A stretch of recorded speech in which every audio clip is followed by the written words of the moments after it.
Welcome to a very special edition of Kingdom Connection. I'm coming to you from the Sea of Galilee. Behind me is where Jesus taught. On the hills behind me, the Beatitudes. And just a little bit down in a few moments in the picture as we cruise along the shoreline here, you'll see the city of Capernaum, where he performed many mighty miracles, where he healed the woman with the issue of blood, where he taught powerful lessons in the synagogue. And I believe today the message that I'm going to share with you is a word in season. I want to talk to you today about how you can discern the whispers of God. The power of one whisper from God can change your life. There were people in the scriptures who heard the whisper of God, and you may not understand what I'm talking about, but stay with me for a few moments, because I believe you're going to hear that voice that so many did in the scriptures. He said in John 10 that he desires to communicate and talk to us, that God is still speaking. He's still speaking and giving directions to his people. Some of you need to know God's direction, God's will. You're at an intersection. You don't know which way to go in your business or in your life. Maybe you're single and you're searching for that right person. There's a whisper that can come to you from God that can direct your path in remarkable, astonishing ways. And I'm going to prove it to you in the scriptures. God seldom yells at us, but what he does is he sends that gentle whisper, that voice that rings true down on the inside, that says, this is my will, this is my direction for your life. And I was thinking about the story in 1 Samuel chapter 3 of how that there was a man by the name of Eli, the high priest. He was in the temple, and the scripture said that there was a young lad there, young boy by the name of Samuel. And every night the voice of God would call out to him, Samuel, Samuel. It was the whisper of God. Samuel, I'm calling you. Samuel, I have a purpose for your life. Did you know that even our children can hear the whisper of God? Even teenagers, they don't have to wait till they're 20 or 30 to find God's will, plan, and direction and calling for their life. And here's Eli in the temple, and he hears in that temple. Boy, I want our young people, I want our children to hear the voice of God, the calling voice of God. I want God to give them Samuel ears for this generation, to hear God calling them and why he put them here. What is their purpose? And the text said when God called out Samuel, Samuel, that he would get up and he would go into the high priest Eli and wake him up and say, did you call me? And Eli said, I didn't call you. And this happened 3 times. 3 times Samuel woke up in the night and he kept going to Eli, the high priest, saying, I heard a voice calling me. Was it you? And finally, the old priest said to him, it's the voice of God. And the next time that you hear that whisper saying your name, you say these words, Samuel. You say, speak, Lord, thy servant heareth. And sure enough, God one more time speaks and calls him by his name.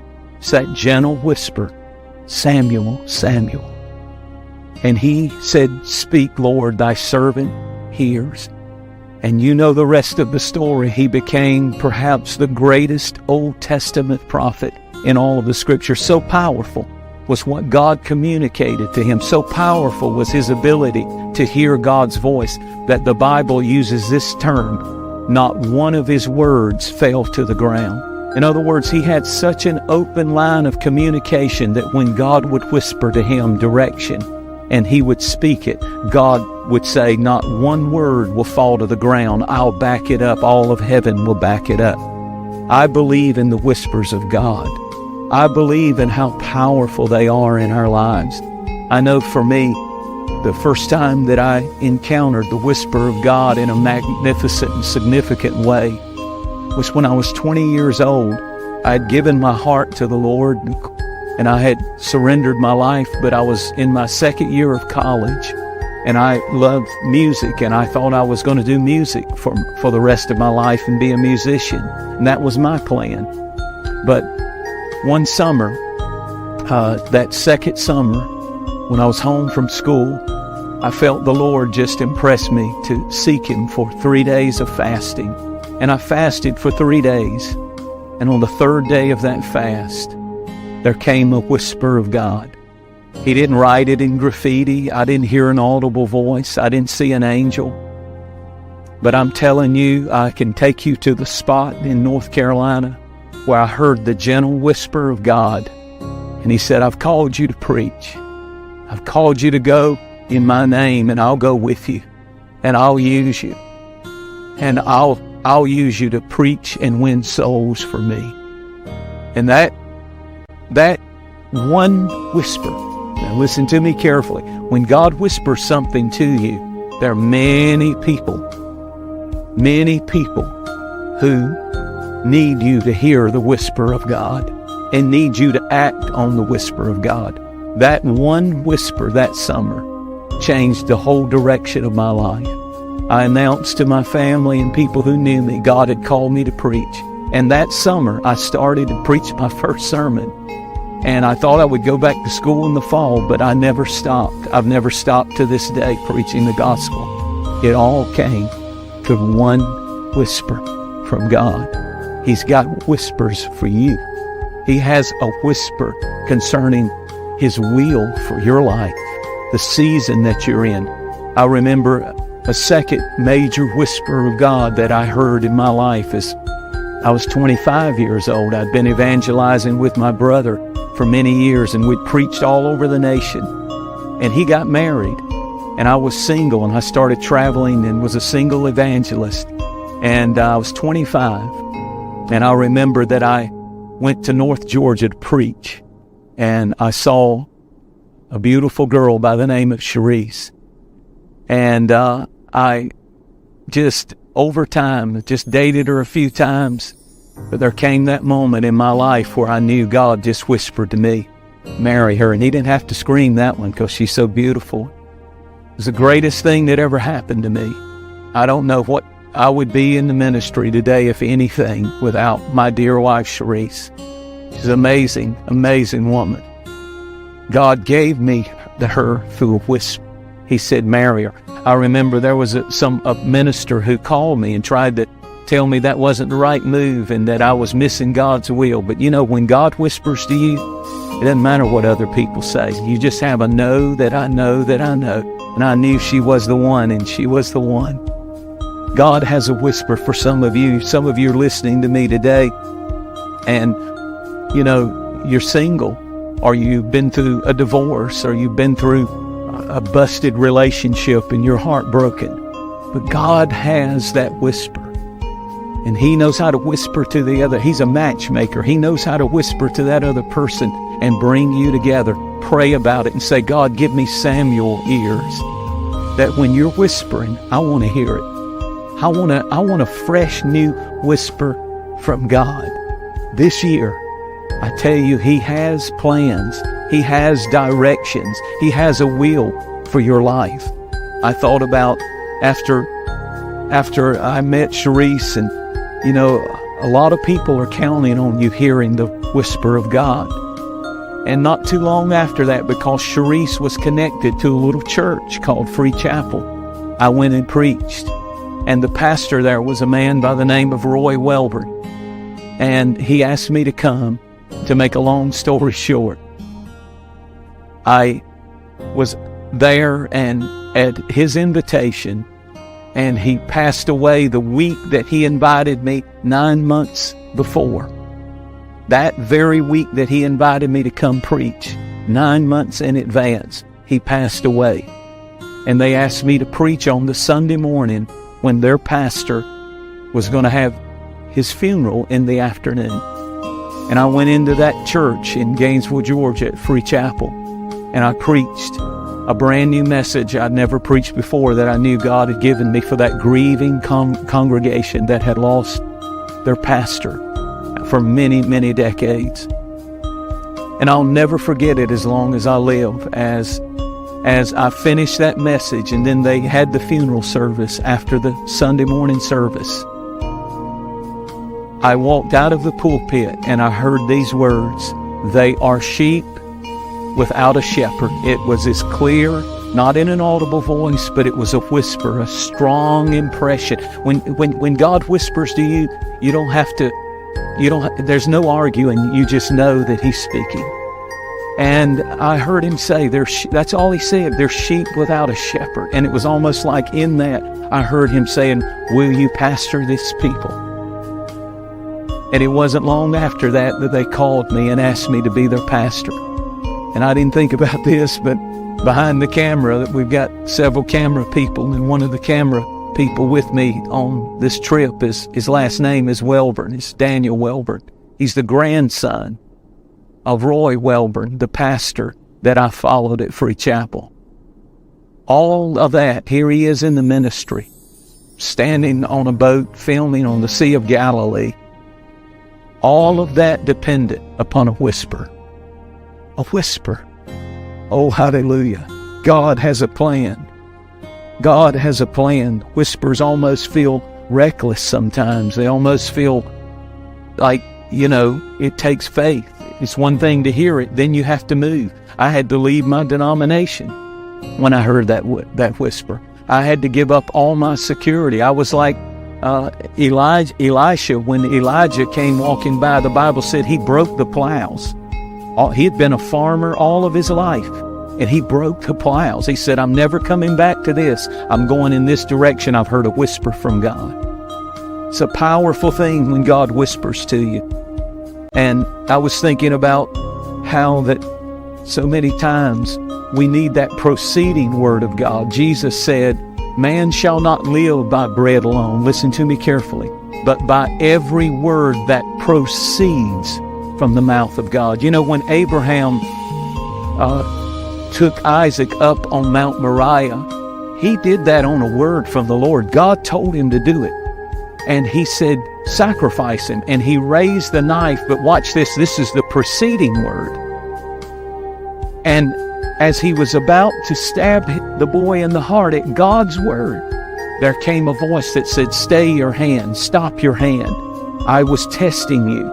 What if he had not heard a fresh proceeding word? The preceding word means don't proceed without this.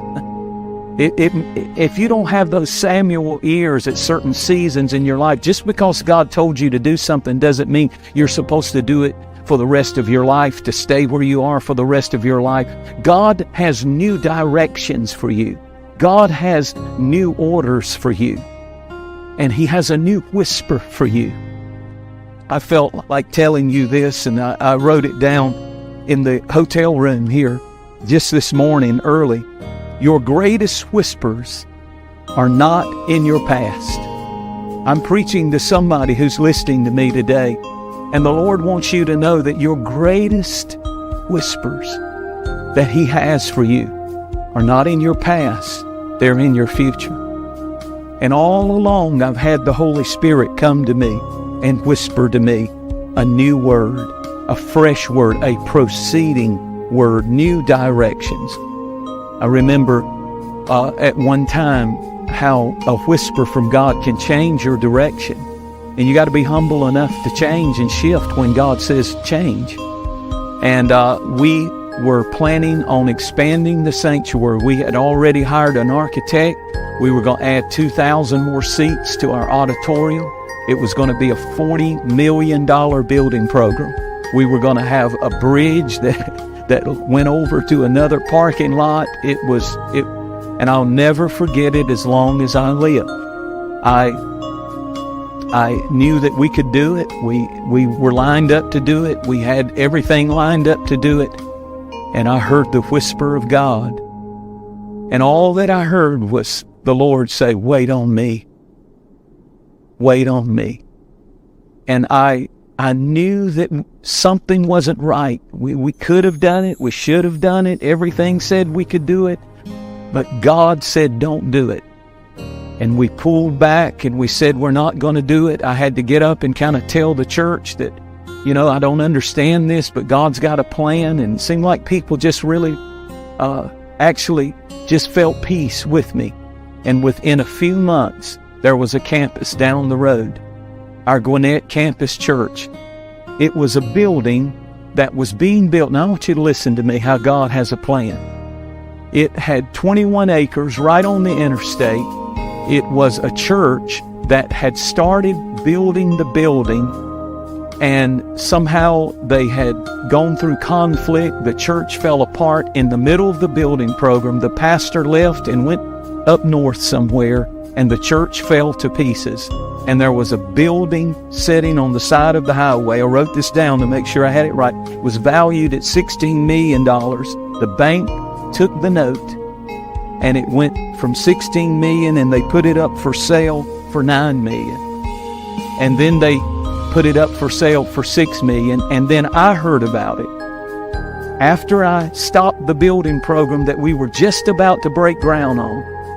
And we bought that property for $2.8 million.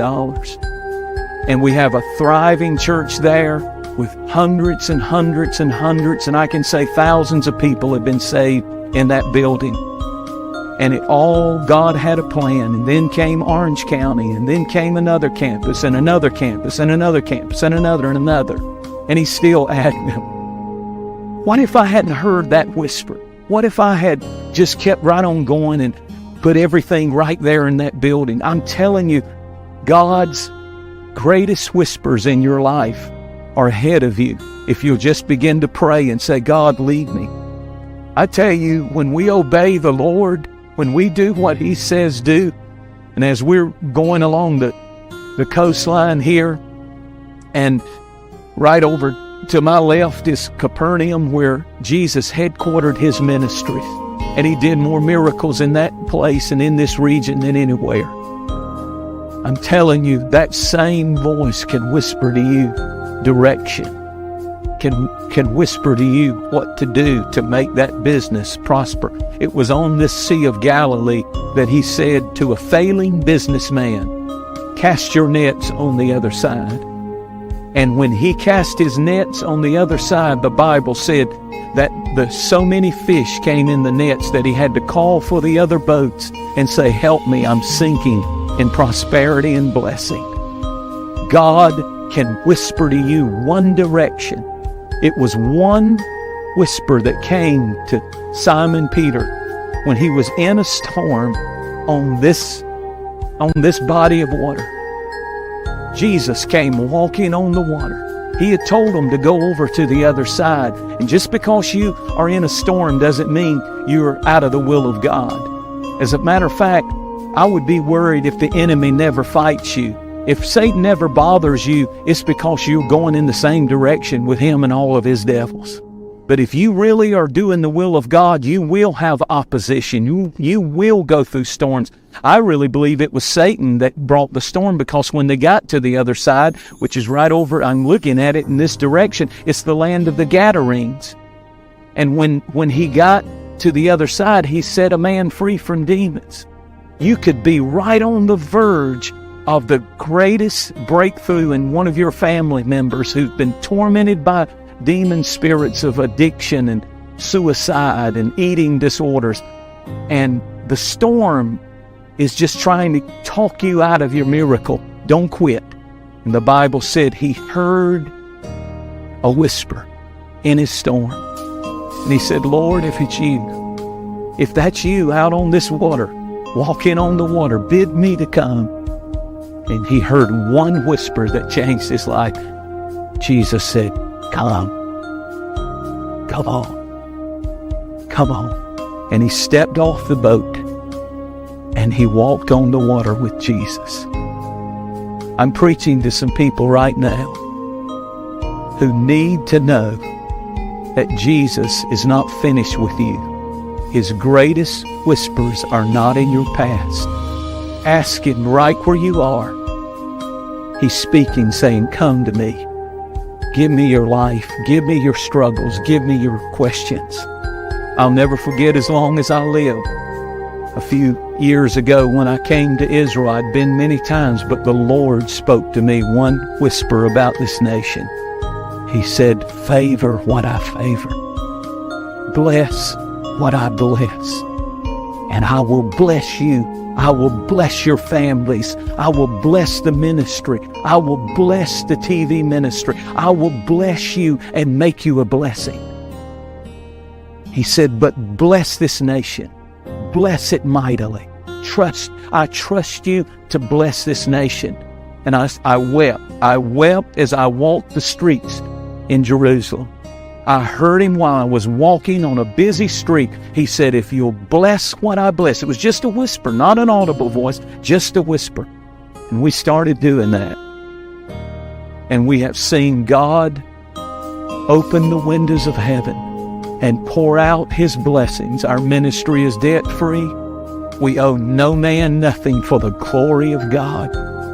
And we do missions all over the world, and especially right here in the nation of Israel. Why? Because one whisper from God. There's provision in it. There's healing in it. In His whisper, there's direction. There's a plan of God for you and your family for generations. I want to pray for you. Just stretch your hand toward me right here on the Sea of Galilee. I speak miracles to you today in the mighty name of Jesus.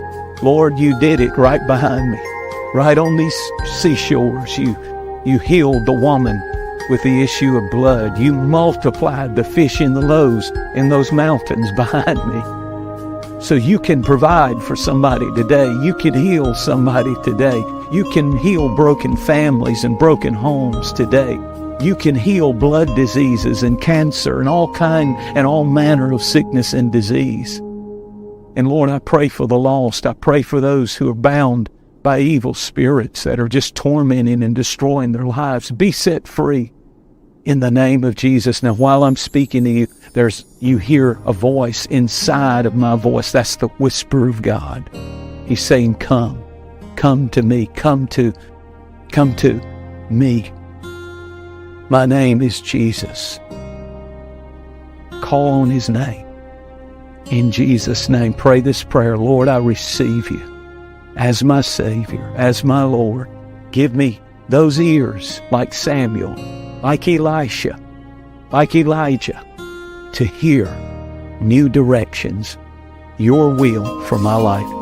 One scripture that I say a lot is this, and I conclude with this. I pray this almost every day. There's a verse, and I believe it's Isaiah 50, that says, you shall hear a voice behind you saying, this is the way, walk in it. And then he said, morning by morning, you awaken my ears to hear and give me the tongue of the learned. If you'll ask Him, God's going to give you Samuel ears, and get ready for the whispers of God in your life. This program has been sponsored in part by friends and partners of Jentezen Franklin Media Ministries. For more information about this message and other ministry resources, visit us online at jentezenfranklin.tv.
feel like I'm losing my mind. Is everybody in the world blind? Please, Lord, give me a sign, a sign. I feel like I'm losing my mind. Is everybody in the world blind? Please, Lord, give me a sign, a sign. I wanna be the greatest. Everybody on the fake shit. I look around and feel like everybody is the fakest. I make this every day and I'm impatient, hoping one day I blow up from the basement. Statement, the top is so vacant. I don't hear shit that I think is amazing. Waiting for my day when I'm playing sold out shows for 1,000 faces. Hey, give me that crown, get in my way and to be put down. It ain't your place, all this my town. If I want that shit, then I'll get it right now. I'm losing it, the noose it fits, I'm losing shit. A stupid myth, you choose to live or choose to dip. You choose to fight or lose your grip and lose a gift. I feel like I'm losing my mind. Is everybody in the world blind?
I feel like I'm losing my mind. Is everybody in the world blind? Please, Lord, give me a sign, a sign. I feel like I'm losing my mind. Is everybody in the world blind? Please, Lord, give me a sign, a sign. I wanna be the greatest. Everybody on the fake shit. I look around and feel like everybody is the fakest. I make this every day and I'm impatient, hoping one day I blow up from the basement. Statement, the top is so vacant. I don't hear shit that I think is amazing. Waiting for my day when I'm playing sold out shows for 1,000 faces. Hey, give me that crown, get in my way and to be put down. It ain't your place, all this my town. If I want that shit, then I'll get it right now. I'm losing it, the noose it fits, I'm losing shit. A stupid myth, you choose to live or choose to dip. You choose to fight or lose your grip and lose a gift. I feel like I'm losing my mind. Is everybody in the world blind? Please, Lord, give me a sign, a sign. I feel like I'm losing my mind. Is everybody in the world blind? Please, Lord, give me a sign, a sign. Yeah. There's no mercy in this world, just hunger-thirsty persons in different versions. Each new update, that shit worsens. Why? Pull back the curtain and you'll see the different vermin. We all have different burdens that all seem to cause disturbance. Yo, so do me a favor, don't treat me like a neighbor. Don't need the different flavors of your problems just to savor.